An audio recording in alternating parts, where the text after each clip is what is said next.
Mädchen, dir geht's zu gut. Das hat zumindest mein Opa gesagt, als ich vor 4 Jahren verkündet habe, jetzt im Auto zu wohnen. Mein Opa hat mit seinen eigenen Händen jeden einzelnen Stein seines Hauses selbst aus dem Steinbruch getragen und mit viel Schweiß und Tränen seiner Familie ein Haus gebaut. Das Haus, in dem ich aufgewachsen bin. Ich komme aus der Generation, die augenscheinlich alles hat. Den erarbeiteten Lebensstandard dann aber doch als irgendwie überflüssig empfindet und auf so originelle Ideen kommt, wie in einem Auto, dessen Baujahr älter als das eigene Geburtsjahr ist, auf Reisen zu gehen. Aber warum das alles? Ist es der Drang nach Unabhängigkeit, die Flucht vor gesellschaftlichen Erwartungen oder doch die Sehnsucht nach einer Verbindung zur Natur?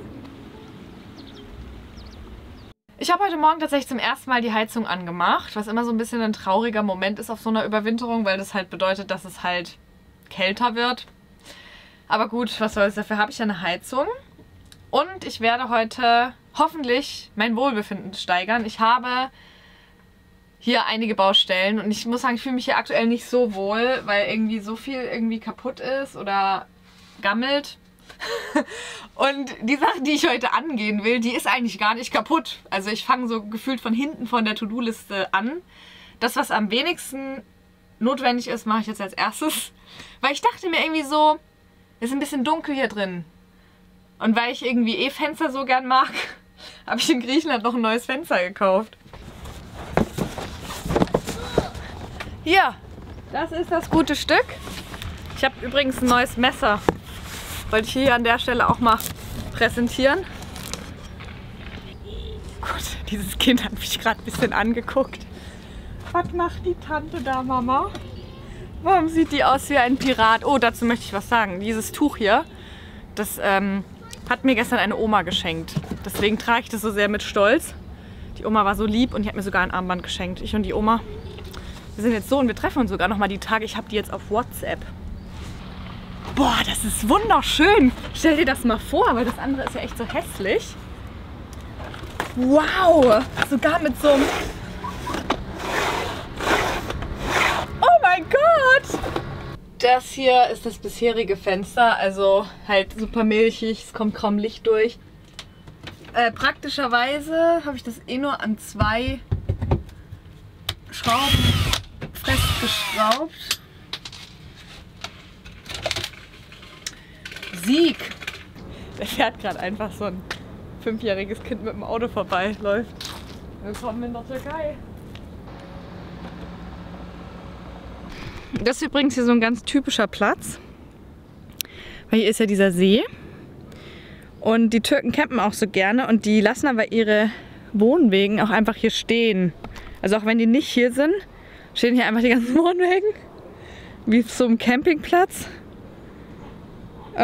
Nur dass es halt gratis ist. Die Idee war einfach, das abzuschneiden. Ich weiß nicht, ob es klappt. Doch, es könnte, glaube ich, klappen. Also hier ist das Fenster. Das versuche ich jetzt hier hochzuhebeln.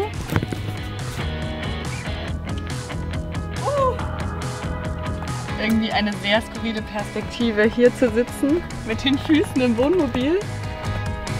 Oh, es ist so ein schöner Tag, es ist Samstag und hier sind auch richtig viele Leute unterwegs. Das macht mir irgendwie voll Spaß gerade. Ich fühle mich so integriert in die Gesellschaft fast.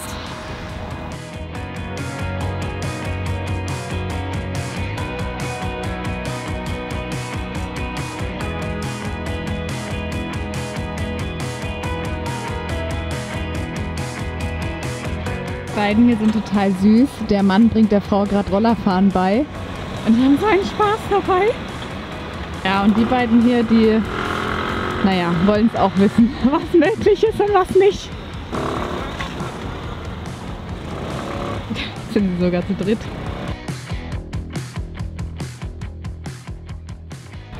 Das ist halt von meinem Opa, diese, ich weiß nicht, wie man das nennt, Silikonpistole. Er meint, Mädel, so eine Qualität bekommst du kein zweites Mal. Deswegen wird das Ding auch benutzt. Den Hausbaudrang habe ich auf jeden Fall von meinem Opa, wenn ich es auch auf meine eigene Art und Weise auslebe. Oh wow, ich bin so stolz, jetzt fährt sie ganz alleine. Das war ein schöner Abschluss.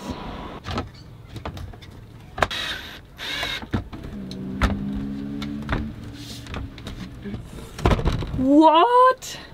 Das ist crazy. Und dann habe ich hier ein Fliegennetz. Und hier kann ich es zumachen. Boah. Tada!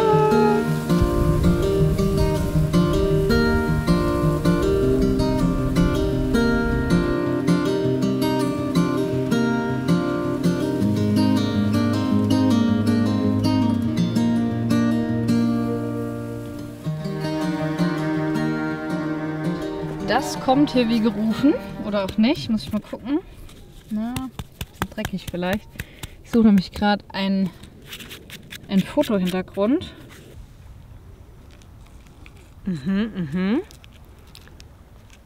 Sieht schon mal ganz gut aus. Ich muss nämlich noch Produktbilder machen für den Shop, weil die beiden Ketten sind neu. Das sind Power Mondketten in Gold und Silber. Und ich habe noch keine Bilder. Also die Ketten sind fertig, aber ich habe keine Bilder gemacht, weil ich einfach so perfektionistisch bin und es war in Deutschland einfach keine schöne Sonne mehr und obviously auch kein Strand in der Nähe und ja, irgendwie fand ich das so schön. Jetzt freue ich mich, dass ich das jetzt endlich machen kann.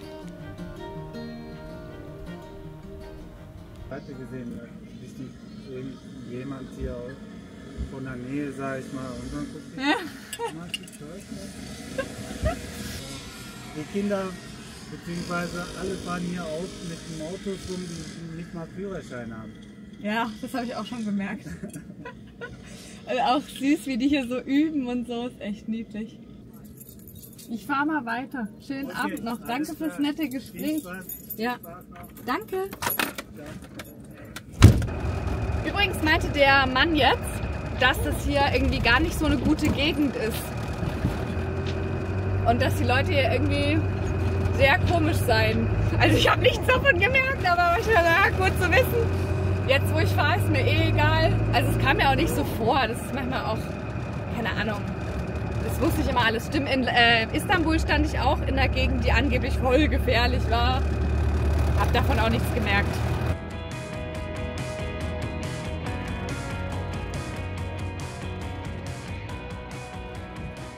Okay. Mir hilft jetzt jemand beim Einparken. Ich bin sehr gespannt. Diese Lücke sieht aus, als komme ich da im Leben nicht rein. Ey, ohne diesen Typen. Boah, Teşekkür. Thank you so much. Mal schauen, was passiert, wenn ich einfach weitermache, so wie bisher.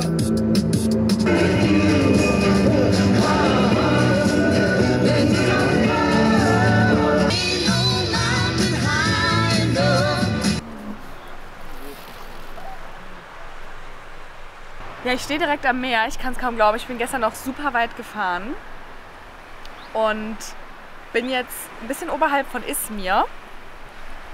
Ich will mich morgen wahrscheinlich nochmal mit meinen Lieblingsomas treffen, hier von denen ich auch das Band bekommen habe. Es sind nämlich zwei, es sind Zwillinge, Zwillingsomas. Ich meine, was gibt's besser als eine Oma? Zwei Omas. Und genau, gerade, also heute jetzt ist Sonntag, ich werde noch so ein bisschen den Sonntag genießen und habe ich hier mal alles abgespült. Das sieht jetzt erstmal schlimmer aus als davor, aber es wird dann auch noch besser werden. Das trocknet jetzt alles und später kann ich das dann einsortieren.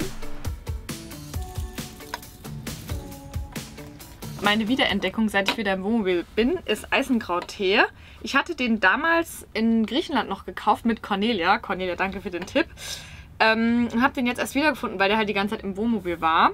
Und das ist ein sehr gesunder Tee, der sehr gut ist, gerade für Frauen, weil wir Frauen sehr auf Eisen angewiesen sind. Gerade während der Periode verliert man ja total viel Eisen. Und so kann man auf natürliche Art und Weise zu einem gesunden Zyklus beitragen. Sowas finde ich immer großartig. An dieser Stelle freue ich mich sehr, dass auch The Female Company wieder bei diesem Video dabei sein wollte. Bei The Female Company findest du Periodenunterwäsche, die nur 1 mm dicker ist als normale Unterwäsche. Außerdem ist sie nachweislich ohne Biozide und Schadstoffe, waschbar bis zu 60 Grad und es gibt 4 verschiedene Saugstärken, die bis zu 5 Tampons halten können. Aktuell ist Red Month bei The Female Company und da kannst du sowieso schon bis zu 60% sparen. Perfekt für die Vorweihnachtszeit. Und mit meinem Code REDROSA kannst du on top auch nochmal 15% sparen. Alle Infos dazu sind in der Infobox. Ich war im Sommer auf einem Vortrag zum Thema Frauen auf Reisen und natürlich ging es da auch um das Thema Periode und da gab es eine recht lange Diskussion darüber, was da wohl die perfekte Lösung sei. Und ich muss wirklich sagen, für mich verändert sich da gar nichts, ob ich daheim bin oder im Wohnmobil. Ich verwende immer Periodenunterwäsche. Ich habe hier im Wohnmobil eigentlich beste Erfindung, wie ich finde. Hier oben ja so ein Trocknungsgitter eingebaut und das ist wirklich generell super für nasse Sachen. Und mit meiner Unterwäsche mache ich das so, wenn ich die verwendet habe, dann spüle ich die einmal durch mit kaltem Wasser, hänge die dahin und im nächsten Waschgang wird es einfach bei 60 Grad mitgewaschen und so ist das super hygienisch und einfach. Bei The Female Company gibt es außerdem super viele unterschiedliche Modelle, also da ist wirklich auch für jeden Geschmack was dabei. Falls du Periodenunterwäsche schon immer mal ausprobieren wolltest, ist jetzt ein sehr guter Zeitpunkt, vielleicht wünschst du es dir ja auch zu Weihnachten. Mit meinem Code REDROSA kannst du auch nochmal sparen. Alle Infos sind wie gesagt in der Infobox und ich wünsche dir viel Spaß beim Ausprobieren.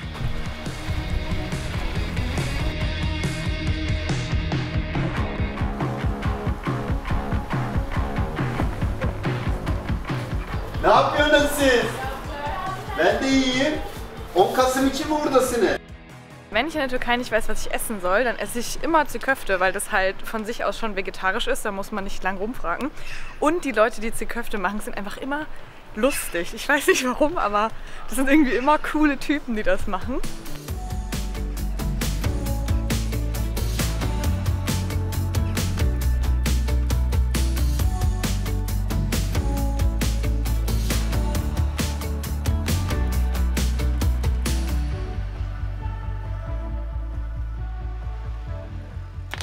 Ich habe mich vorhin tatsächlich erstmal gar nicht so wohl hier gefühlt. Und ich habe ein bisschen gebraucht, um zu verstehen, woran das lag. Und es lag in dem Fall daran, dass ich einfach hier mit noch niemandem geredet habe. Und das trägt bei mir einfach immer so voll viel dazu bei, ob ich mich an einem Ort wohlfühle oder nicht. Gestern zum Beispiel an dem Platz, da war auch das Gespräch mit dem deutschen Auswanderer halt so für mich so voll ausschlaggebend, dass ich den Platz auch so voll gut jetzt in Erinnerung habe und irgendwie das Gefühl habe, ich war da irgendwie willkommen. Ich freue mich jetzt gerade richtig, das hier alles wieder schön zu machen. Es ist so skurril, es ist ja heute Sonntag und so wenn man so auf Reisen geht und so, dann ist man ja so, ja, ich breche aus diesen vorgegebenen gesellschaftlichen Strukturen und mache alles so, wie sich das jetzt für mich gut anfühlt und gehe mit dem Flow. Und am Ende krallt man sich aber an genau solchen Rahmenbedingungen wie an einem Sonntag, krallt man sich total fest, weil das dann wieder was ist, was einem halt Struktur gibt. So, wenn einfach jeder Tag immer gleich wäre, dann würde es ja auf nichts hinauslaufen. Und deswegen irgendwie, dass heute Sonntag ist, gibt meinem Tag so voll den Rahmen.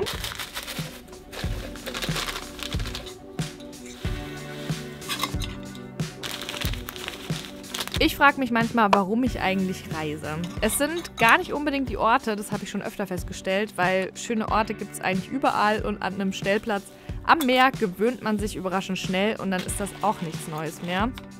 Für mich sind es eher die Begegnungen, aber selbst die sind ja meistens eher flüchtig und ganz ehrlich, tolle Menschen habe ich auch daheim schon genug. Wahrscheinlich ist es das Zusammenspiel aus den Orten und den Menschen und irgendwie auch dem Gefühl, was sie mir mit auf den Weg geben.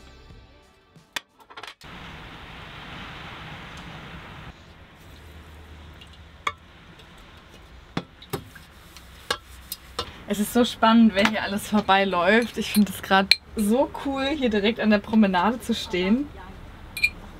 Da irgendwie so ein bisschen mitzubekommen, wer hier so wohnt. Ich habe vorhin bei meinem Spaziergang aus Zufall noch was gekauft. Ja, hier haben die Geschäfte auch sonntags offen. Ich habe jetzt meinen eigenen Chai-Teekessel. Und das bedeutet mir richtig, richtig viel. Aber ich war irgendwie so ein bisschen melancholisch, als ich den gekauft habe.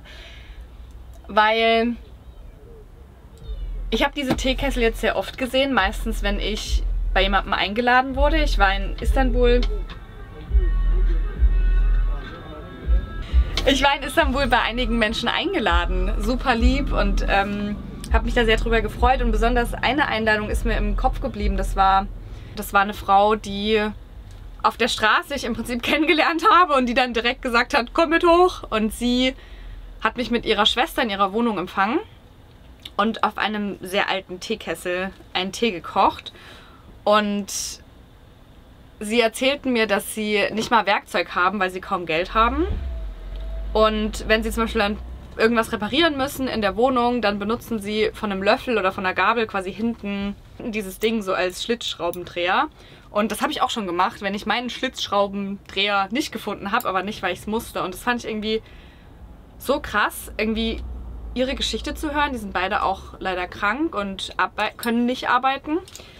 Naja, long story short.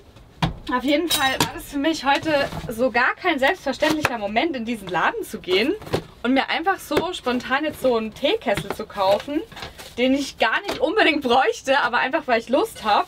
Dann habe ich natürlich noch den aus Granit gekauft, weil ich wollte natürlich den schönsten haben. Und dachte mir so, Mensch Hannah, in was für einer Welt lebst du eigentlich? Es ist halt wirklich nicht selbstverständlich. Ja.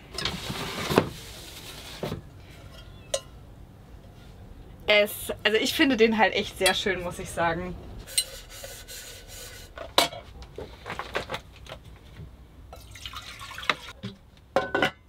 Chaipulver kommt jetzt quasi hier oben rein. Ich weiß nicht wie viel. Vielleicht so viel?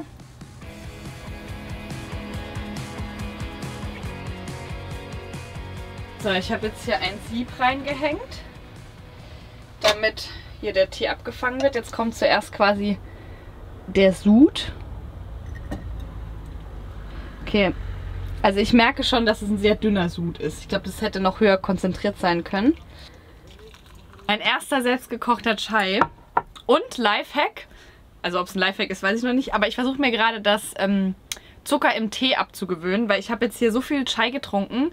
Und wenn man aber in jeden Chai so einen Würfel Zucker reinhaut, dann also hat man nicht nur einen Koffeinschock, weil da ist ja noch Koffein drin, sondern auch einen Zuckerschock und das ist schlecht. Deswegen mein neuer Trick, einfach ein Stück Schokolade essen dazu, weil das ja so ein bisschen süß ist und dann geht das richtig gut. Also ob das jetzt die bessere Variante ist, weiß ich nicht, aber probier es mal aus. Es fühlt sich auf jeden Fall richtig an. Oh, und jetzt Sonnenuntergang. Hula Hoop im Sonnenuntergang. Oh mein Gott, mein Leben ist wirklich zu schön, um wahr zu sein. Manchmal zumindest.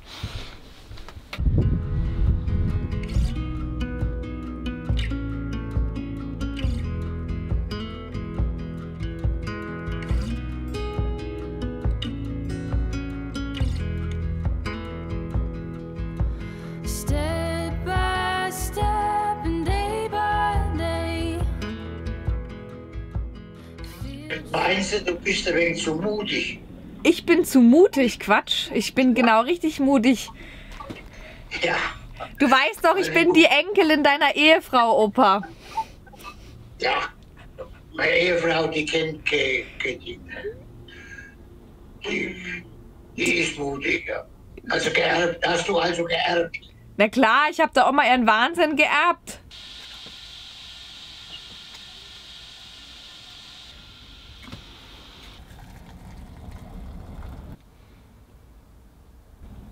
Ich muss sagen, dass mir die Abende immer so am schwersten fallen. Weil bei mir da immer so diese Sinnlosigkeit irgendwie hochkommt. Auf so einer Reise wird einem halt irgendwie auch so ein bisschen bewusst, wie unwichtig man so als Individuum ist. Also hier an diesem Ort jetzt hat mich absolut keiner vermisst. Und wenn ich hier morgen fahre, wird sich auch kein Mensch mehr daran erinnern, dass hier gestern ein buntes Auto rumstand mit irgendeiner Tante, die da irgendwie drin rumsaß.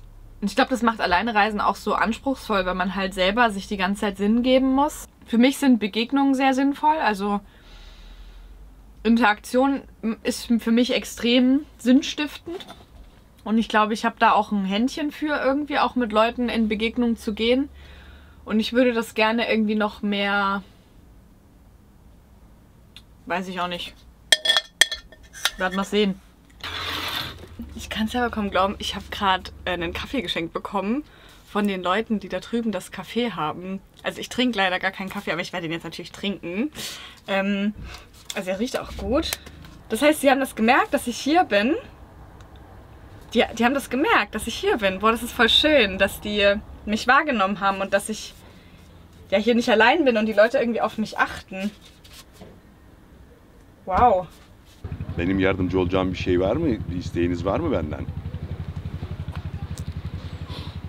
Gerade nicht. Vielen Dank für das Angebot. Ich bin sehr begeistert darüber, wie hilfsbereit die türkischen Menschen sind. Ich habe viele Länder bereist mit meinem Wohnmobil, aber noch nie so viel Hilfe angeboten bekommen wie in der Türkei.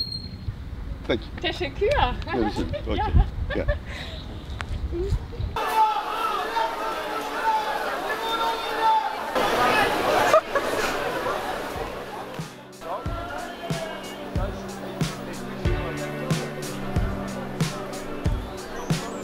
Ich habe zufällig Iltis und Timo kennengelernt und die beiden haben mich wie ein Familienmitglied mit über den Markt geschleppt und mich mit unzähligen Leckereien gefüttert.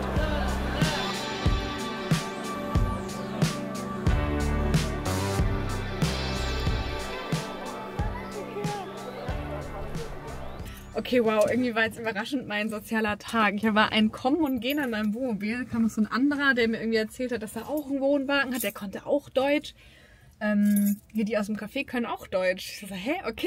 Weil die halt alle mal in Deutschland gearbeitet haben. Und ich habe noch einen Kaffee bekommen. Das ist unglaublich. Also mich hat es vorhin schon fast rausgehauen, weil ich bin nicht so gewöhnt mit dem Kaffee, mit dem Koffein. Ich bin vorhin schon fast geflogen. Danach hebe ich wahrscheinlich wirklich ab. So toll. Und die Tochter hat mir den gemacht und die hat mir erzählt, dass sie so gerne nach Deutschland möchte. Ich meine, sie hat ja schon mal 3 Jahre mit ihren Eltern dort gewohnt, während die dort gearbeitet haben. Aber sie kriegt irgendwie kein Schengen-Visum. Das kriegen ja irgendwie nicht alle Türken. Also es ist nicht jeder berechtigt, das zu bekommen. Und ich habe jetzt mal meine Nummer gegeben, weil wenn die irgendwie eine Einladung bekommt, kann es irgendwie einfacher gehen. Und das wusste ich halt zum Beispiel gar nicht, dass das so ein Problem ist. Irgendwie ein bisschen unfair, weil wir Deutschen dürfen ja 3 Monate in die Türkei, also egal wer, und umgekehrt halt nicht.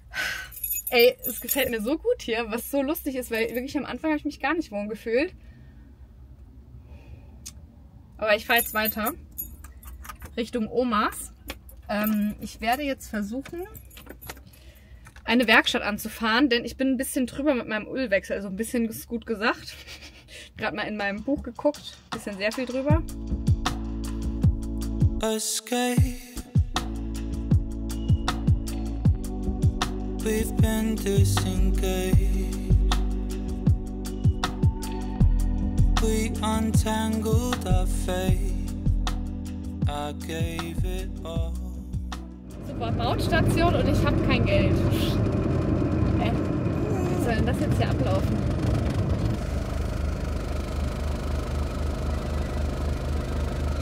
Hi! Where?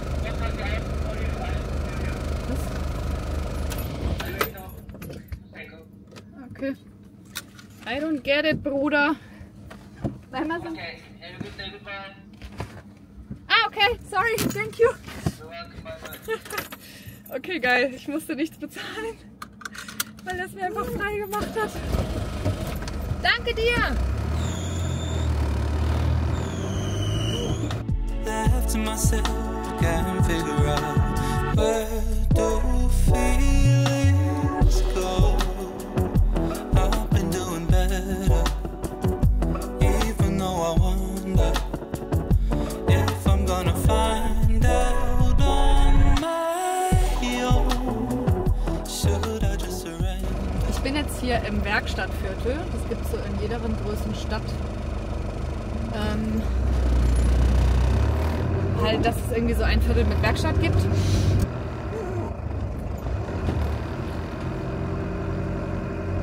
Yağ mı değişecek?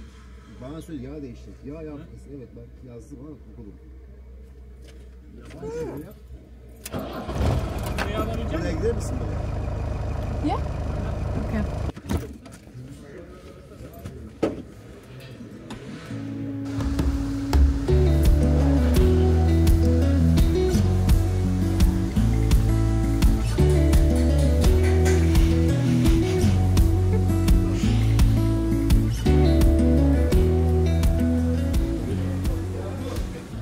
Traveling alone. Yes, I'm traveling alone. Bak nasıl buldum ama. What's your name? Jana, and yours? Ne? Jana? Yana. diyor. Jana. Jana. My name is Alijan. Serjan? Alijan. Alijan. Okay.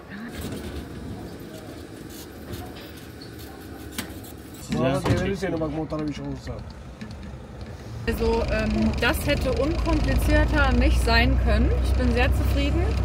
Gut, ich wollte, dass sie meinen Keilriemen nachziehen. Das haben sie nicht gemacht. Ich habe irgendwie 3-mal gesagt, so, ey, mein Keilriemen quietscht. Und die immer, ja, ja, der Keilriemen quietscht. Aber festgezogen haben sie ihn nicht. Naja, egal. Aber zumindest mein Öl ist gewechselt. Und mein Wohnmobil freut sich. Und das ist das Wichtigste. Hat 80 € gekostet, glaube ich. Keine Ahnung, ob das gut ist oder nicht.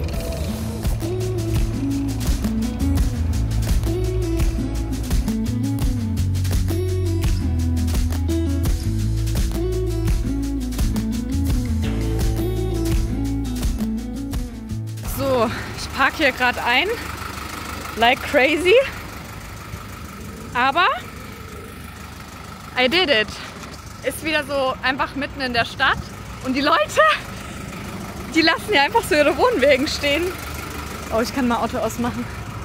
Ich finde das so lustig. Also ich bin hier einfach am Hafen und hier stehen überall Wohnwegen. Also die Leute sind so dreist. Die sichern sich einfach hier einen geilen Spot mit ihrem Wohnwagen und wenn sie Bock haben, dann kommen sie dann dahin. Und da bin ich. There's my home. So.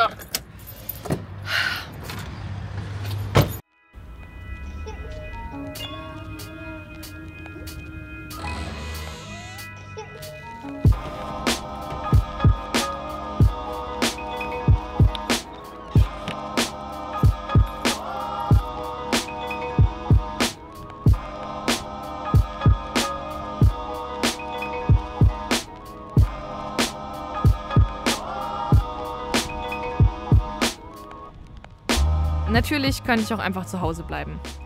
Wäre sogar irgendwie einfacher. Und es wird sicher Phasen in meinem Leben geben, in denen ich einfach zu Hause sein werde. Aber gerade bin ich noch auf der Suche nach meinem Platz in der Gesellschaft und da hilft es mir, möglichst viele andere Lebensrealitäten kennenzulernen.